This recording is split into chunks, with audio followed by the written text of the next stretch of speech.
Palavra do Senhor em 2 Coríntios 5, 15 a seguir diz assim: E ele morreu por todos, para que os que vivem não vivam mais para si mesmos, mas para aquele que por eles morreu e ressuscitou. Assim que nós daqui em diante a ninguém conhecemos segundo a carne. E se antes conhecemos Cristo segundo a carne, já agora não o conhecemos deste modo. E assim, se alguém está em Cristo, é nova criatura. As coisas antigas já passaram, eis que se fizeram novas. Ainda o 18. Ora, tudo isso provém de Deus, que nos reconciliou consigo mesmo, por meio de Cristo, e nos deu o ministério da reconciliação. Olha que coisa linda, irmãos. Deus deu à sua igreja o ministério da reconciliação, não o da dissolução, não o da separação, não o do afastamento, mas da reconciliação.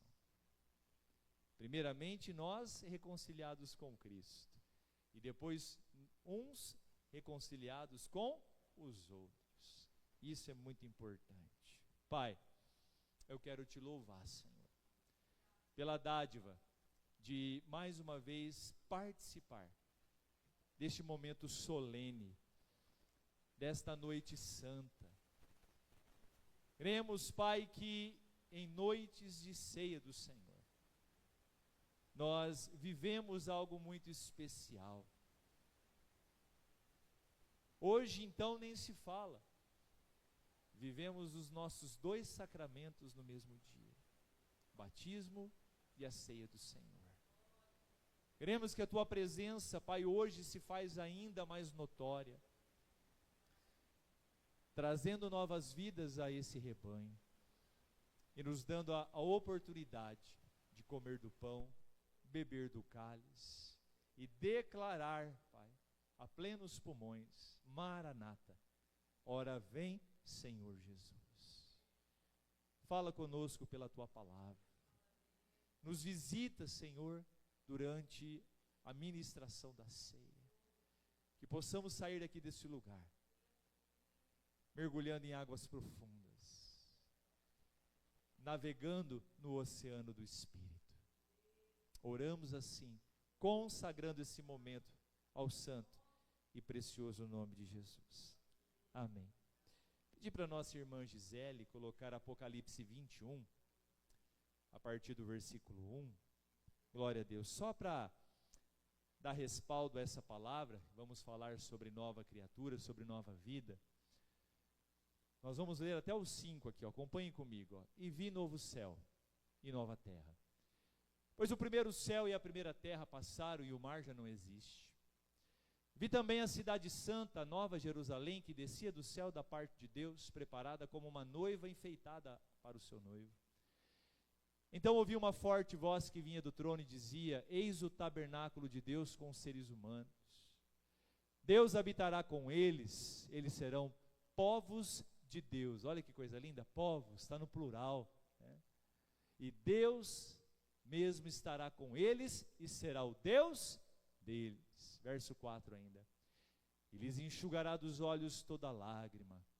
E já não existirá mais morte, já não haverá luto, nem pranto, nem dor, porque as primeiras coisas passaram. Agora preste atenção no verso 5.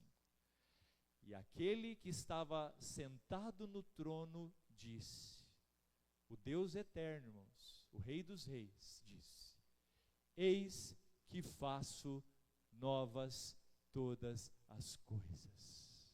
E acrescentou: escreva, porque estas palavras são fiéis e verdadeiras. Eis que faço novas todas as coisas.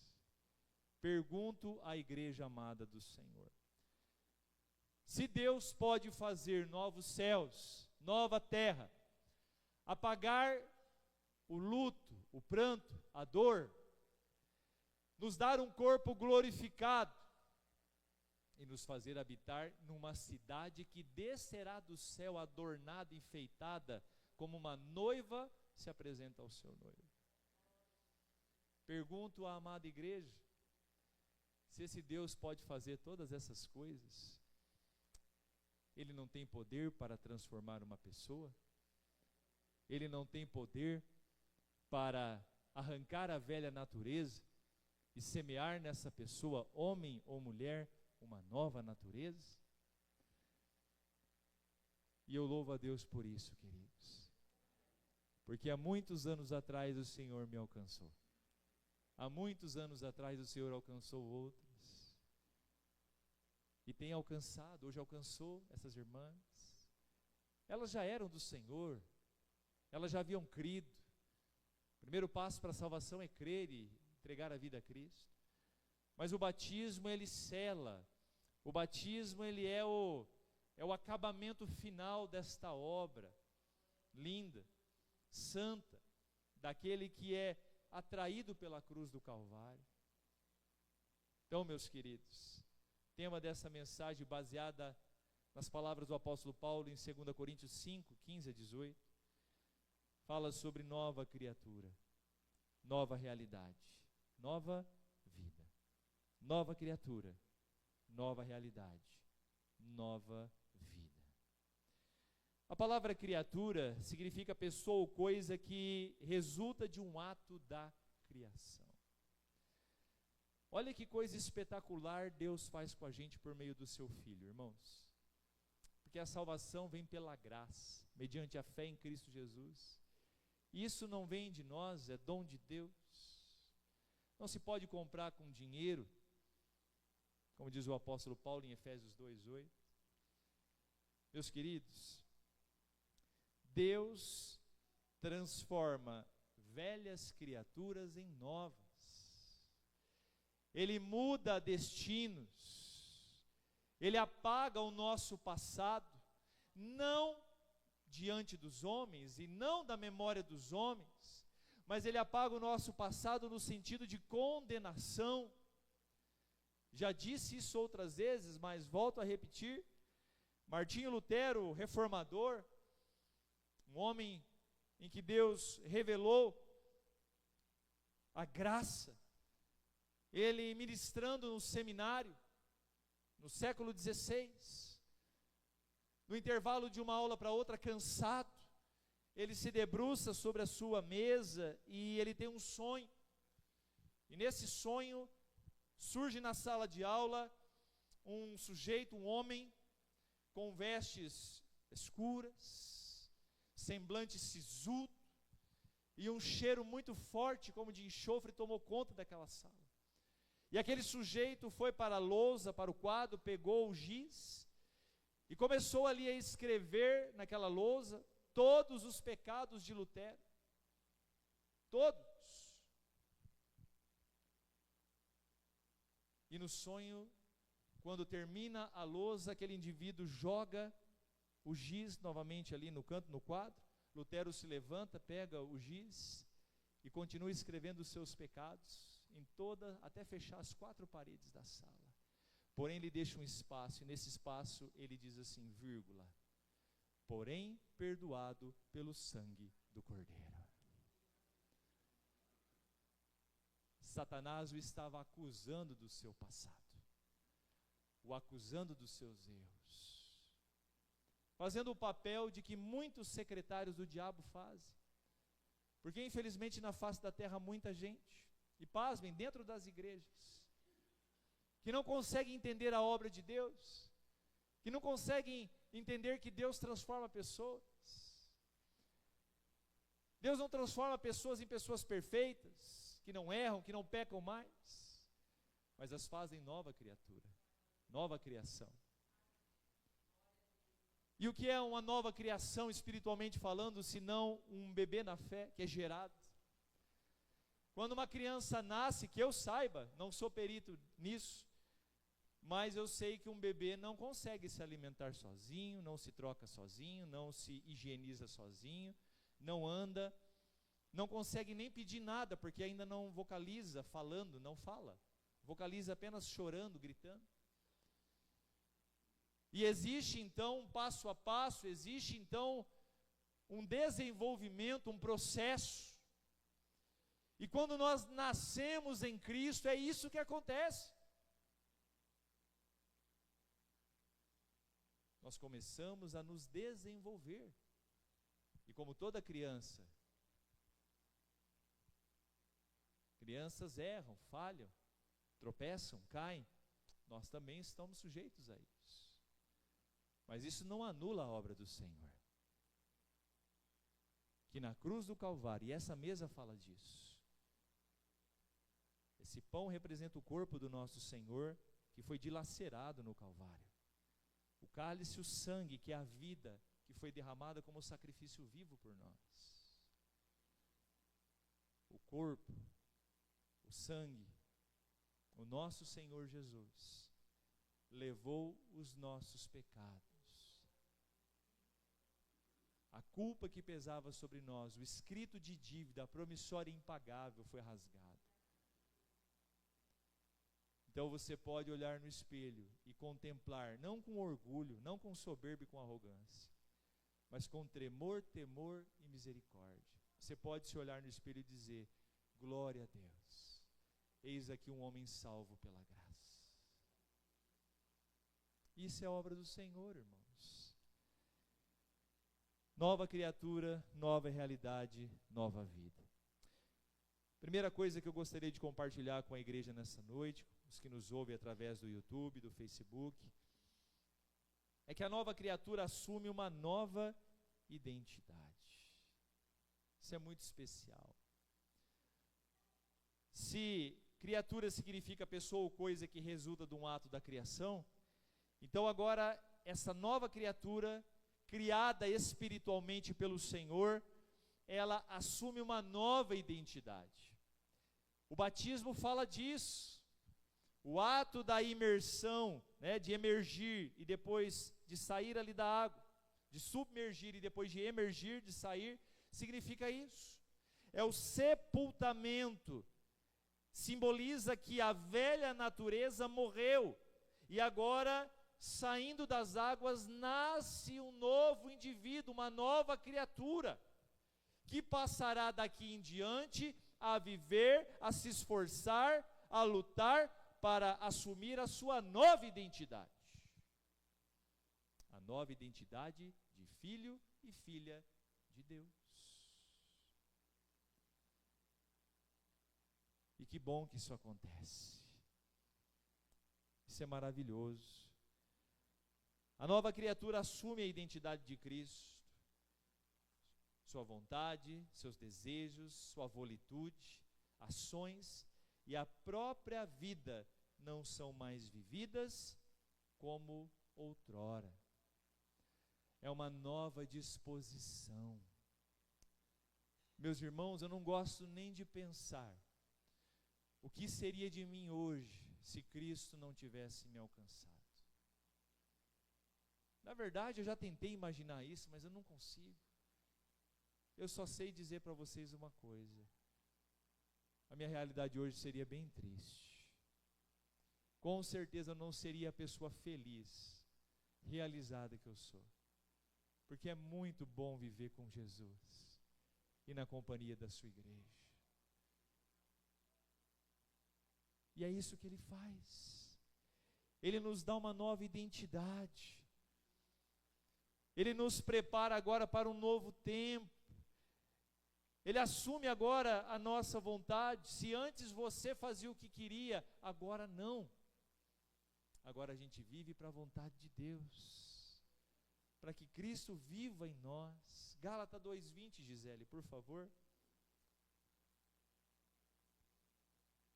Olha só o que o apóstolo Paulo diz: logo, já não sou eu quem vive, mas Cristo vive em mim. E esse viver que agora tenho na carne, vivo pela fé no Filho de Deus, que me amou e se entregou por mim. A velha criatura era hedonista. A palavra hedonista ou hedonismo significa que vive para o seu próprio prazer. A velha criatura vivia para o seu próprio prazer. Vivia para apenas preencher os seus desejos. era materialista, apegada nas coisas, desejosa, ávida por coisas. A velha criatura era egocêntrica, vivia para o seu próprio ego, tudo o que fazia era para si. Mas agora, irmãos, em Cristo Jesus, nós assumimos a identidade de nova criatura. E como é bom viver para Cristo. Como é bom viver para a glória de Deus. As pessoas hedonistas, materialistas e egocêntricas vão de mal a pior, irmãos. Esse mundo está a pura destruição. Por conta dessas coisas, nações estão matando nações. Reinos se levantando contra reinos. Irmãos contra irmãos. Pais contra filhos, filhos contra os seus pais. Mas aquele que, como o apóstolo Paulo, alcançado pela graça, já não vive mais para si, mas agora Cristo vive nele. E quando Cristo passa a viver através de uma pessoa, irmãos, todas essas coisas, elas vão sendo sufocadas, elas vão sendo, irmãos, como que pressionadas a perder seu efeito, para que o Senhor seja glorificado através de nós. Se você tiver uma caneta aí para anotar, faça isso. Eu vou citar uma frase aqui que o Senhor me deu, não li em lugar nenhum, o Senhor me deu.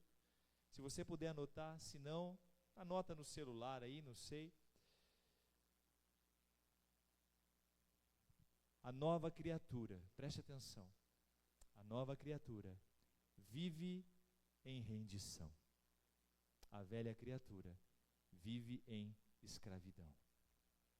A nova criatura vive em rendição. A velha criatura vive em escravidão. A nova criatura, irmãos, ela vive em rendição a Deus. Ela vive em rendição para o seu próximo. Porque ela não vive mais para ter razão, ela não vive mais para triunfar sobre o outro, ela não vive mais para provar nada para ninguém, ela vive para a glória de Deus. Então, se ela precisa abrir mão de algo para viver bem com o outro, ela faz. Se ela precisa descer ao solo e se humilhar para pedir perdão ou perdoar alguém, ela faz isso, porque ela vive em rendição. A nova criatura é assim. Como o apóstolo Paulo, ela se torna um escravo de Cristo. Eu sei que esse discurso as pessoas não querem ouvir. Quem quer ouvir? Quem no pleno século 21 quer ouvir em se tornar escravo? Escravo de Cristo, irmãos. Ser um escravo de Cristo é a coisa mais libertadora que existe. Quando você vive em submissão total a Jesus, você passa a experimentar a maior dádiva do céu. Porque você vai se tornando alguém submisso à vontade dele. Então a nova criatura, ela vive em rendição a Deus. Ela não se posiciona mais em afronta a Deus, mas sim em total entrega ao Senhor. Mas a velha criatura, ou o homem inconverso, ele vive em escravidão. Escravizado pelos seus temores, escravizado por coisas materiais, escravizado por pensamentos impuros. A pessoa está ali acorrentada, presa. Mas a nova criatura assume uma nova identidade. Filipenses 3, 13 e 14, por favor.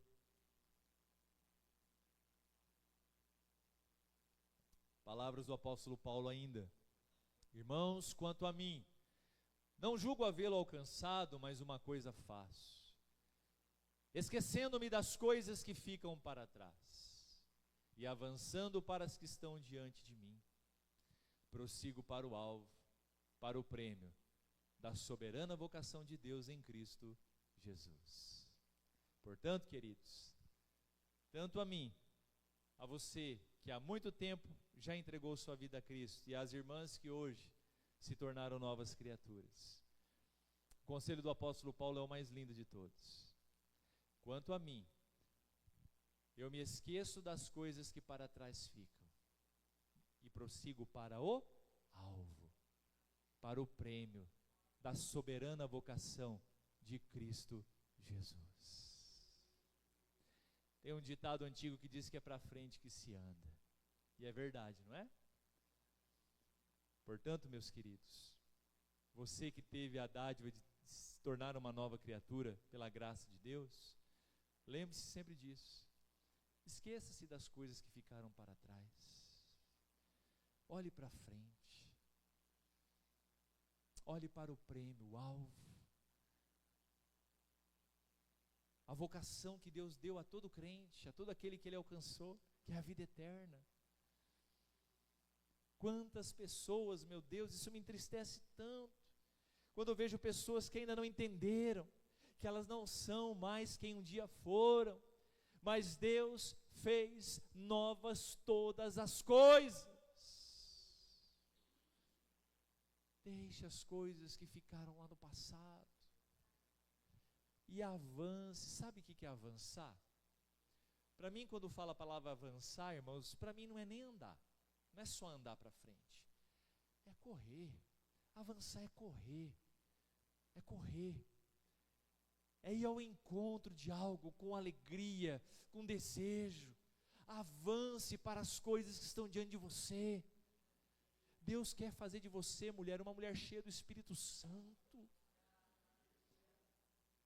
uma mulher que vai chegar para as amigas que estão em depressão, que estão em amargura, que estão num desânimo só. Deus quer usar você para dizer: amiga, estou indo na tua casa,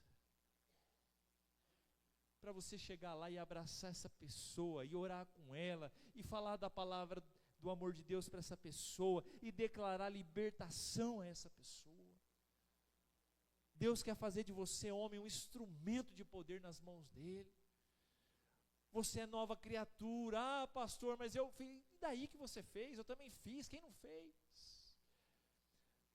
Mas o Senhor nos fez novas criaturas. Se assuma em Cristo, assuma esse novo estado e passe agora a produzir novas obras. Outra coisa linda que eu enxergo nesse texto: se a nova criatura assume uma nova identidade, que é a identidade de salvo, de filho de Deus, de nova criatura, também a nova criatura é criada para um novo tempo, para uma nova realidade. Deus salvou a mim, salvou você, e salvará muitos outros, irmãos, para que a gente viva um novo tempo, para que a gente viva uma nova realidade.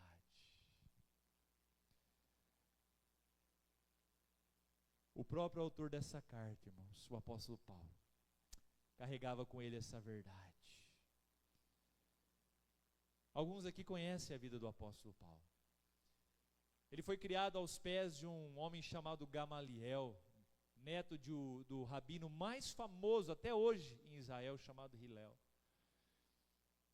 Um homem extraordinário, conhecedor da Torá, conhecedor do judaísmo como ninguém.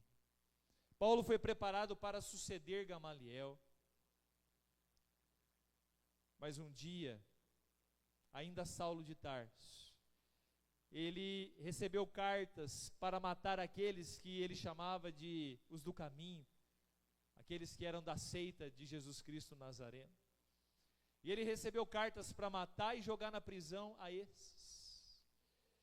E enquanto ele se dirigia com a sua comitiva, uma luz muito forte brilhou diante dele e o cegou. E ele literalmente caiu do cavalo.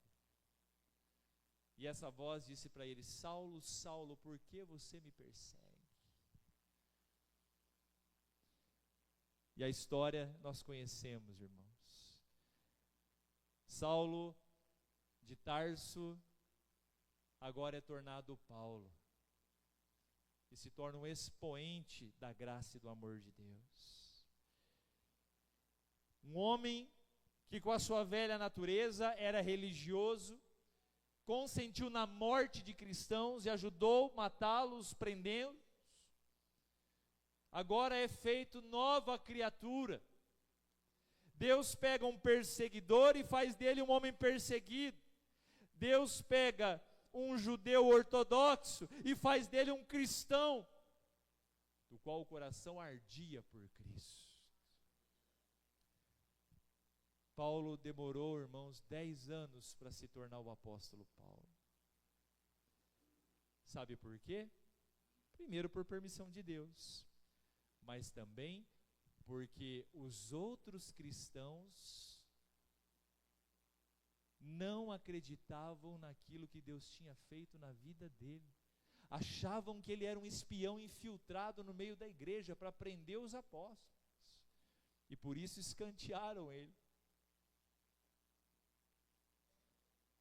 Eles estavam errados.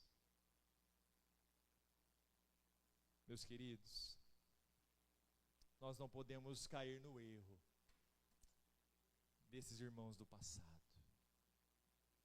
Deus havia chamado Paulo mesmo e disse assim: esse para mim é vaso escolhido, e eu o farei compreender e entender o quanto é importante ele sofrer por amor do meu nome. Eu quero ler o versículo de número 16 novamente, de 2 Coríntios 5, para que uma coisa fique bem clara para nós. Isso serve para nós, serve inerente às irmãs que desceram as águas hoje e daqueles que hão de vir. Gisele, faz um favor para mim, 2 Coríntios 5,16, na versão, oh meu Deus, fugiu aqui o nome, deixa eu ver aqui, na NVI, 2 Coríntios 5,16, isso, olha só que coisa linda, queridos, de modo que, de agora em diante, a ninguém mais consideramos do ponto de vista humano, ainda que antes tenhamos conhecido Cristo dessa forma, já não o conhecemos assim. De modo que, de agora em diante, a ninguém mais consideramos do ponto de vista humano. Mas pastor, o que Paulo está dizendo aí?